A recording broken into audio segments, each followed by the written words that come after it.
नमस्कार साथियों, स्वागत है आपका क्रेजी जी के ट्रिक के ऑनलाइन यूट्यूब प्लेटफॉर्म पर। मैं हूं दिनेश साहू और आज के वीडियो लेक्चर में हम हमारी इंडियन ज्योग्राफी की 10 क्वेश्चन सीरीज को आगे बढ़ाते हुए अगले टॉपिक को डिस्कस करेंगे। आज का जो हमारा टॉपिक होगा वो भारत के ऊर्जा संसाधन या फिर एनर्जी रिसोर्सेज के बारे में होगा, ठीक है। और हमारी 10 क्वेश्चन सीरीज के अंतर्गत ये 32 या फिर 32वां लेक्चर होने वाला है। इसके पहले 31 लेक्चर ऑलरेडी कंप्लीट हो गए हैं, तो आप हमारी 10 क्वेश्चन सीरीज जो इंडियन ज्योग्राफी की है इसको फॉलो कर सकते हैं। इसमें हम लगभग 15 क्वेश्चन के आसपास यहाँ पर डिस्कस करते हैं, जो कि किसी भी टॉपिक से रिलेटेड काफी महत्वपूर्ण पीवाईक्यूज और एमसीक्यूज होते हैं। यहाँ पर हम ये भी डिस्कस करते हैं कि आगे एग्जाम में कैसे क्वेश्चन आ सकते हैं या फिर प्रीवियस एग्जाम्स में कैसे क्वेश्चन आए हुए हैं। तो किसी भी एग्जाम के लिए बेनिफिशियल सीरीज है। आप यहाँ पर कम समय में पूरे टॉपिक का फटाक से बहुत अच्छा रिवीजन कर सकते हैं, ठीक है। तो आप हमारी सीरीज को फॉलो जरूर कर लीजिए। इसके अलावा यदि आप मुझसे ज्योग्राफी पढ़ना चाहते हैं तो आप हमारी रूट एप्लीकेशन को प्ले स्टोर से डाउनलोड कर सकते हैं और यहाँ पर आप मुझसे लाइव और मेरे रिकॉर्डेड कोर्स आपको यहाँ पर मिल जाएंगे। तो आप वहाँ पर आप मुझसे लाइव और रिकॉर्डेड ज्योग्राफी पढ़ सकते हैं ना। इंडियन ज्योग्राफी हो, वर्ल्ड ज्योग्राफी हो, बहुत सारे फीचर्स आपको हमारे यहाँ पर कोर्सेज में मिल जाते हैं। इंडिविजुअल कोर्सेज यदि आप परचेज करना चाहते हैं या फिर पढ़ना चाहते हैं अलग अलग एक्सपर्ट फैकल्टी के साथ, जैसे कि पॉलिटी हो गया, हिस्ट्री हो गया, साइंस हो गया, reasoning, English, geography, Indian economy, कोई भी इंडिविजुअल सब्जेक्ट आप पढ़ना चाहते हैं तो ये भी फैसिलिटी आपको हमारी एप्लीकेशन पर दी हुई है। तो आप एक बार हमारी एप्लीकेशन को विजिट जरूर कर लीजिए। एक बहुत ही अच्छा आरंभ बैच है हमारा, ठीक है, जो कि एक जीएस का फाउंडेशन बैच है। यदि आपका जीएस कमजोर है, जीएस को स्ट्रॉन्ग करना चाहते हैं, ठीक है, तो यहाँ पर लगभग आपको 11 सब्जेक्ट मिल जाते हैं, ठीक है, इस आरंभ बैच में। साथ ही साथ मंथली करंट अफेयर की ई बुक भी यहाँ पर आपको मिल जाती है। तो किसी भी एग्जाम की आप तैयारी कर रहे हो, जीएस तो उसमें पूछा ही जाता है, तो उसके लिए आप ये आरंभ बैच अवेल कर सकते हैं। काफी डीप स्टडी आपको यहाँ पर देखने को मिल जाएगी। कोई भी कोर्स यदि आप अवेल करते हैं तो मैक्सिमम डिस्काउंट के लिए डीएससीजीटी कूपन कोड को भी अप्लाई कर सकते हैं। इसके अलावा हमारी एक और एप्लीकेशन है जिसका नाम है क्रेजी जी के ट्रिक की एप्लीकेशन, ठीक है। तो यहाँ पर भी आपको डिफरेंट सब्जेक्ट और पीडीएफ मिल जाती हैं, इनको भी आप अवेल कर सकते हैं, ठीक है। चलिए सीधे हम टॉपिक को स्टार्ट करते हैं, ठीक है। और पहला क्वेश्चन देखते हैं। पहला क्वेश्चन जो है, यहाँ से काफी बार एग्जाम में क्वेश्चन आते हैं, परंपरागत स्रोत और गैर परंपरागत स्रोत, ठीक है। तो पढ़ते हैं हम क्वेश्चन को। निम्नलिखित में से कौन ऊर्जा के गैर परंपरागत स्रोत या फिर नॉन कन्वेंशनल स्रोत की श्रेणी में आते हैं, ठीक है। सबसे पहले हम इसका आंसर डिस्कस कर लेते हैं, उसके बाद हम आगे डिस्कस करेंगे, ठीक है। तो यहां पर क्या बोल रहा है, गैर परंपरागत स्रोत। दो प्रकार के स्रोत होते हैं, एक तो होते हैं परंपरागत स्रोत और इसमें एक होते हैं गैर परा परंपरागत स्रोत, ठीक है। परंपरागत स्रोत मतलब क्या होते हैं, ऐसे एनर्जी के स्रोत जैसे कि कोयला हो गया, पेट्रोलियम हो गया, प्राकृतिक गैस, जो जीवाश्म ईंधन होते हैं, मतलब जिनको यदि आप जलाएंगे तो उनसे प्रदूषण होगा, धुआं निकलेगा। जो जीवाश्म ईंधन होते हैं वो नॉर्मली कहाँ आते हैं, परंपरागत स्रोत में आते हैं। और जो गैर परंपरागत स्रोत होते हैं इसमें कौन कौन से आते हैं, कन्वेंशनल, जो नॉन कन्वेंशनल है इसमें कौन कौन से आते हैं, जैसे कि बायोगैस हो गई, इसका आंसर क्या हो जाएगा, बायोगैस, है ना। बायोगैस हो गई, सूर्य ऊर्जा हो गई, ठीक है। इस प्रकार की जो एनर्जी होती है ये किस में आती हैं, तो ये आती हैं गैर परंपरागत स्रोत में, आपको याद रखना है, ठीक है। यहां पर देखिए डेफिनेशन भी है। परंपरागत ऊर्जा के स्रोत ऐसे ऊर्जा स्रोत जो प्रदूषण उत्पन्न करते हैं, मतलब ये जीवाश्म ईंधन होते हैं, ठीक है। जीवाश्म ईंधन, जीवाश्म ईंधन का मतलब क्या है, आज से हजारों लाखों वर्ष पहले जो जीव जंतु थे, वनस्पति थी, वो पृथ्वी के नीचे दब गई थी, है ना। और ताप दाब इन सब बहिर्जात बलों के कारण वो ईंधन में चेंज हो गई, ठीक है। तो जो हमें ये जीवाश्म ईंधन प्राप्त होते हैं, चाहे वो आप कोयले की बात कर लें, पेट्रोलियम की बात कर लें, ठीक है, प्राकृतिक गैस की बात कर लें, तो ये जीवाश्म ईंधन होते हैं और इनको जब आप जलाते हैं तो प्रदूषण उत्पन्न होता है, ठीक है। तो ये सारे जो ईंधन है ये परंपरागत स्रोत के अंतर्गत आते हैं, ठीक है, और पर्यावरण को इनसे खतरा है। इसके अलावा इनकी एक और क्या विशेषता है कि ये फ्यूचर में क्या होंगे, फ्यूचर में ये समाप्त हो जाएंगे, है ना। क्योंकि जब तक कोयला का आप लगातार दोहन कर रहे हैं, एक समय ऐसा आएगा कि कोयला खत्म हो जाएगा, एक समय ऐसा आएगा कि पेट्रोलियम खत्म हो जाएगा, ठीक है। तो फ्यूचर में ये क्या हो जाएंगे, समाप्त हो जाएंगे। तो समाप्त होने वाले हैं ये फ्यूचर में। तो कोयला, पेट्रोलियम, गैस, प्राकृतिक गैस, ये सभी जो है जीवाश्म ईंधन होते हैं, ये इन परंपरागत स्रोत स्रोत के अंतर्गत आते हैं, परंपरागत ऊर्जा स्रोत के अंतर्गत आते हैं। और जो गैर परंपरागत स्रोत होते हैं ऊर्जा के, इसमें सौर ऊर्जा हो गई, है ना, पवन ऊर्जा हो गई, ठीक है, हाइड्रो इलेक्ट्रिक प्रोजेक्ट जो होते हैं, जल के द्वारा आप टरबाइन घुमाते हैं फिर ऊर्जा उत्पन्न करते हैं, है ना, हाइड्रो इलेक्ट्रिक जिसको हम बोलते हैं, ये हो गई। बायो ऊर्जा अभी हमारे क्वेश्चन में था, है ना, बायोगैस हो गई, ठीक है, जिसमें मीथेन जैसे कि गोबर गैस का प्रयोग करके आप बायोगैस बनाते हैं, जिसमें मीथेन एक प्रकार से मुख्य कारक होता है ना, मीथेन और कार्बन डाइऑक्साइड, ठीक है। तो ये सभी गैर परंपरागत ऊर्जा के अंतर्गत आता है, ठीक है। जल विद्युत हालांकि दोनों में आता है, उसको हम अभी डिस्कस नहीं करेंगे, ठीक है। गैर परंपरागत में भी आता है और परंपरागत में भी आता है, क्योंकि जो डैम्स बनते हैं उससे काफी जनजीवन अस्त व्यस्त होता है, उसको भी हम ज्यादा डिटेल में नहीं जाएंगे, लेकिन फिलहाल आपको इतना याद यहां पर रखना है, ठीक है। तो इसका आंसर हो जाएगा बायोगैस, ठीक है। चलिए अगला क्वेश्चन है, भारत में ऊर्जा का मुख्य स्रोत क्या है। यह भी काफी महत्वपूर्ण क्वेश्चन है, सैकड़ों बार अलग अलग एग्जाम्स में आया हुआ क्वेश्चन है और आगे भी डेफिनेटली एग्जाम्स में पूछा जाएगा ये क्वेश्चन, ठीक है। क्या बोल रहा है, भारत में ऊर्जा का मुख्य स्रोत है। ऊर्जा जिन जिन भी चीजों से प्राप्त होती है, आप देखते होंगे सौर ऊर्जा सूर्य से हमें प्राप्त होती है ना, सोलर पैनल का यूज करके हम ऊर्जा को उत्पन्न करते हैं। आणविक ऊर्जा होती है ना, जल विद्युत ऊर्जा होती है, ताप विद्युत ऊर्जा होती है। ताप विद्युत ऊर्जा कैसे प्राप्त होती है, कोयले का यूज करके, कोयले को जला करके, है ना, कोयले और जल कोयले को जला करके उसको जल के कांटेक्ट में ला करके उससे स्टीम बनाई जाती है और उससे टरबाइन घुमाई जाती है, ठीक है। तो भारत में, और भारत ही नहीं पूरे विश्व में, ठीक है, भारत के साथ साथ पूरे विश्व में जो ऊर्जा का मुख्य स्रोत है वो कौन सा है, तापीय या फिर थर्मल। यहां पर क्या होता है, मोस्ट केस में जो कोयला होता है ना, कोयला, कोयले का यूज करके यहां पर उसे जला करके, है ना, उससे स्टीम बनाई जाती है, फिर जल के कांटेक्ट में ला करके, जल के कांटेक्ट में ला करके स्टीम बनाई जाती है, फिर उस स्टीम से टरबाइन को घुमाया जाता है, फिर इससे ताप विद्युत केंद्रों में, है ना, जो ताप विद्युत केंद्र होते हैं या फिर थर्मल पावर प्लांट होते हैं, यहां पर विद्युत का निर्माण किया जाता है। तो हमारे भारत में भी और पूरे विश्व में भी वर्तमान में सबसे ज्यादा ऊर्जा का जो सबसे प्रमुख स्रोत है वो कौन सा है, तापीय ऊर्जा के स्रोत या फिर ताप विद्युत विद्युत केंद्र में जो ये विद्युत बनाई जाती है, यही प्रमुख सोर्स है, आपको याद रखना है, ठीक है। 2019 के रिकॉर्डिंग, 2019 की जो रिपोर्ट आई थी, इसमें लगभग 63% जो हिस्सेदारी है, ठीक है, तो इसलिए तापीय विद्युत की है, तापीय विद्युत की ही हिस्सेदारी है 63%। ये भी पॉइंट आपको याद रखना है, ठीक है।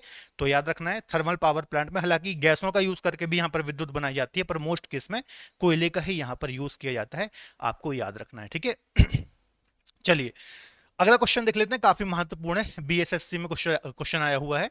नीचे दिए गए दो स्तंभों में से राज्यों के नाम और वहां अवस्थित न्यूक्लियर रिएक्टर, है ना, न्यूक्लियर रिएक्टरों के नाम दिए हुए हैं ना, स्टेट दिए हुए हैं और न्यूक्लियर रिएक्टर दिए हुए हैं, तो आपको यहाँ पर सही मिलान करना है, ठीक है। तो आया हुआ क्वेश्चन है और इस प्रकार के क्वेश्चन अक्सर एग्जाम्स में हमें देखने को मिलते हैं, ठीक है। 4 राज्य दिए हैं, नरोरा, कैगा, काकरापारा और कुडनकुलम, ठीक है। तो नरोरा कहां पर है, ये आपको पता ही होगा, नरोरा उत्तर प्रदेश में है। कैगा कहां पर है, कैगा कर्नाटक में है। काकरापारा कहां पर है, तो काकरापारा गुजरात में है। कुलम कहां पर है, तो ये तमिलनाडु में है, ठीक है। तो इसका आंसर क्या हो जाएगा, ए पहले का क्या हो जाएगा, कर्नाटक कैगा, है ना, तो 2 पहले पे आ जाएगा, तमिलनाडु 4, ठीक है। तो इसका बी आंसर सही हो जाएगा 2 4, ठीक है। कर्नाटक हो गया कैगा, ठीक है, फिर तमिलनाडु कुडनकुलम, उत्तर प्रदेश नरोरा 1 और फिर गुजरात काकरापारा, ठीक है। तो ये ज्यादा थर्मल पावर ज्यादा न्यूक्लियर पावर प्लांट भारत में नहीं है, आपको 7-8 ही देखने को मिलेंगे, तो आप इजिली याद यहाँ पर कर पाएंगे, है ना। न्यूक्लियर पावर प्लांट जो होते हैं इसमें क्या यूरेनियम प्लूटोनियम का यूज करके यहाँ पर ऊर्जा को उत्पन्न किया जाता है, विद्युत को उत्पन्न किया जाता है, ठीक है। जो भारत के न्यूक्लियर रिएक्टर हैं तो कौन कौन से हैं देख लेते हैं। कैगा कर्नाटक में है, ठीक है। काकरापारा सूरत गुजरात में है। कुडनकुलम ये तमिलनाडु में है। कलपक्कम तमिलनाडु में है। 2 हैं आपको याद रखना है, नरोरा उत्तर प्रदेश में है और रावत भाटा राजस्थान में है, ठीक है। तो यहां से अक्सर बच्चों एग्जाम में क्वेश्चन देखने को मिलते हैं, ये आप ध्यान से याद कर लेना कि कौन सा जो परमाणु संयंत्र है ये कहां पर स्थित है। अगला क्वेश्चन है, भूतापी राज्य पर आधारित मणिकरण बिजली संयंत्र, ये भी मोस्ट इंपॉर्टेंट क्वेश्चन है, कई बार आया है। किस राज्य में स्थित है ना। जो पृथ्वी का गर्भ है या फिर भूमि है, इसमें जो ऊर्जा संग्रहित है, ठीक है, इसका यूज करके है ना, मतलब पृथ्वी में संग्रहित ऊर्जा का यूज करके जो बिजली संयंत्र है, ये कहां पर या फिर किस राज्य में स्थापित किया गया है। तो ये मोस्ट इंपॉर्टेंट क्वेश्चन है, अलग अलग एग्जाम में कई बार रिपीट हुआ है। तो इसका आंसर हो जाएगा हिमाचल प्रदेश। ठीक है, हिमाचल प्रदेश में मणिकरण बिजली संयंत्र है, जो कि भूमि की एनर्जी को यूज करके यहां पर विद्युत बनाया जाता है। आप देखते होंगे जो गैसर होते हैं ना, कई कई जगह आप देखते होंगे कि गर्म जल के स्रोत होते हैं जो कि प्राकृतिक होते हैं, तो उनसे भी इस प्रकार की भूतापीय ऊर्जा बनाई जाती है ना। तो याद रखना है, मणिकरण जो है ये भूतापीय ऊर्जा का स्रोत है, याद रखना है, हिमाचल प्रदेश में सिचुएटेड है। अगला क्वेश्चन है, राष्ट्रीय ताप विद्युत निगम एनटीपीसी की निम्नलिखित केंद्रों एवं संबंधित राज्यों को सम्मिलित करना है। अब जल्दी से कमेंट में बता दो, जो एनटीपीसी है इसकी फाउंडेशन या फिर स्थापना कब हुई थी। ठीक है, कमेंट में इसका आंसर देना। ठीक है, चलिए, सिंगरौली, कोरबा, रामगुंडम, कहलगांव, ये 4 थर्मल पावर प्लांट दिए हैं या फिर 4 ताप विद्युत केंद्र दिए हैं, और यहां पर ये 4 स्टेट दिए हैं। तो आपको मैच करना है कि कौन सा थर्मल पावर प्लांट कहां पर है। थर्मल पावर प्लांट क्या होता है, अभी मैंने बताया कि जहां पर कोयले का यूज करके, गैसों का यूज करके क्या बिजली बनाई जाती है। ठीक है, उसको हम ताप विद्युत केंद्र या फिर थर्मल पावर प्लांट कहते हैं। सिंगरौली कहाँ है, मध्य प्रदेश में। सिंगरौली आप जानते होंगे एक कोयले का भी प्रसिद्ध क्षेत्र है, इसको हमने पढ़ा है कई बार, है ना, इंडियन ज्योग्राफी में। ठीक है, तो सिंगरौली पूर्वी मध्य प्रदेश में आपको देखने को मिलेगा। कोरबा भी आप जानते ही होंगे, छत्तीसगढ़ में है। ठीक है, तो 2 और 1 बी आंसर इसका सही हो जाएगा। रामगुंडम तेलंगाना में ही है, ठीक है, और कहलगांव ये बिहार में ही है। ठीक है, तो बी आंसर इसका सही हो जाएगा। ये थर्मल पावर प्लांट, जो मेन भारत के थर्मल पावर प्लांट हैं, ये आपको याद होने चाहिए। यहां से कई बार एग्जाम में क्वेश्चन आ जाते हैं, जेपीएससी 2013 में ये क्वेश्चन पूछा हुआ है। ठीक है, तो याद रखना है ये सारे, और अभी हम आगे थर्मल पावर प्लांट जो है वो डिस्कस भी करेंगे। चलिए, महात्मा गांधी जल विद्युत परियोजना किस नदी पर स्थित है। तो एक मैंने आपको वाटरफॉल पढ़ाया है जो कि शरावती नदी पर स्थित है, महात्मा गांधी वाटरफॉल या फिर जोग गरसोप्पा वाटरफॉल। तो ये कर्नाटक में शरावती नदी पर स्थित है, और इसी वाटरफॉल पर एक जल विद्युत परियोजना भी है, जिसको हम बोलते हैं महात्मा गांधी जल विद्युत परियोजना। तो बहुत ही महत्वपूर्ण ये परियोजना है, बार बार यहां से एग्जाम में क्वेश्चन रिपीट होते हैं। जो जोग गरसोप्पा जलप्रपात है, जोग गरसोप्पा वाटरफॉल, इसी को हम महात्मा गांधी वाटरफॉल बोलते हैं, और यहाँ पर ही ये जल विद्युत परियोजना है। तो इसके बारे में भी बच्चों याद रख लेना, काफी महत्वपूर्ण ये परियोजना है।